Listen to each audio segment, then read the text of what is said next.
day, that first Stony Cove. It was Stony Cove in February in a wetsuit that didn't fit, and it was a wetsuit, not semi-dry. And I went down to that aircraft cockpit and saw a perch swim past me, and I was like, wow, it's a fish. So you can find a bit of magic in every dive, so really enjoy it.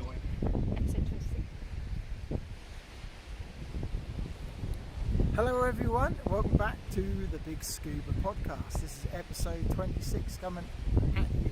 There we go. Right, what's happening? So this is the Phil Short one. A lot of people know Phil. He's a very well known diver all around the globe, done lots of exciting stuff. And this was a really another one of the really good, fun chats that we had. And fascinating, and you know what, sometimes you think, well, actually I'm looking forward to the next one when we get something back on, and you think, right, let's get the update, you know. So yeah, he was, and really positive and enthusiastic about diving, and that really comes across, so it's real exciting. Yeah, so you know, do that. I hope you really enjoy this episode with Phil. Just before we move on to Phil, just to let you tell you a few heads up, we'll just also just put something out there as well about our local marine craft store. About ribs? Yeah, all about ribs, kayaks, engines, inflatable kayaks.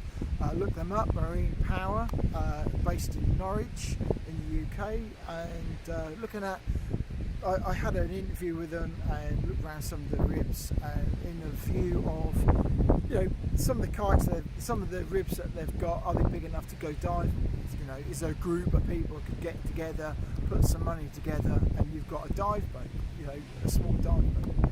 And yes, you can. They've got one there called the Brig 610. Look it up, okay? And it's on YouTube. It's out today on the August the 16th. Okay, look it up. What else? Also wants to say hello to our friends and partners of the Big Scuba podcast, Blue Ray 2, Fourth Element, Mares, SSI, you know, Paralens. We've got some things coming out with Paralens. We have. So hello to you guys. Thank you very much. Can't wait and share that some more with you. What else have we got? So we've just done our BDMLR course, so we're marine medics now. We are, yeah. How about that? So we survived the day. It was really good. The weather came out in full UK fashion with thunderstorms, rained as hard as it possibly Tropical could. rain, I think we call that. Yeah, and we got absolutely soaked. We did have a mask on. That got washed off when we were in the sea. You know, and it was all good fun. It's all for a great cause, and you know, so thank you very much, Joe, for accepting our application and getting us on. Yeah. So you know, that was really great. So, and also BDMLR, got to get the right words. They were on our podcast. Oh, must have been a couple of months ago, quite early on in the lockdown. So if you haven't looked at that episode, give it a look, and look up Jo Collins. She was on all talking about the organisation. It's actually on the YouTube channel as a little chat. Yeah. So look at us up on YouTube, A Big Scuba, and subscribe and hit the bell for notifications. There might be a subscribe button about there. So if you get a chance, you know, do subscribe, and that'll keep up to date, as Jem was saying. Yeah. All right? And if you're listening to just the podcast, we are recording this outside, so it might be a little bit windy. But Yeah. So keeping it real, as you do. Alright, but anyway, any questions, do write in, and you know the email address by now, the Big Scuba podcast at gmail.com, and you'll find us there, okay? And we hope you enjoy the show. yeah, this is episode 26, Phil Short. Enjoy, it's a good one. Hi, Phil. Hi. Hello. Hi. Yeah. Tell us about you, Phil. Well, I started as a dry caver. So by basically beginnings was dry caving. From dry caving, I found that following cave passages, I'd end up in a place where there was a big hole. So I learned how to use ropes to rappel. And then other places where there was a vertical wall. So I learned to climb. And then eventually, if you follow caves far enough, there's water. So you start by wading, sometimes swimming, sometimes you take inflatable boats and travel in the rivers underground on those, and eventually the water hits the ceiling and the way on is cave diving. So the only reason really I ever learnt to dive, which started with Paddy Open Water, much like Gemma's about to do, was I approached the cave diving community from my position in the caving community and said, I want to cave dive. They said, well, the best thing you can do is go away and learn to dive, just the basics, clear the mask, buoyancy, swap regulators, and then come back and join the British Cave Diving Group.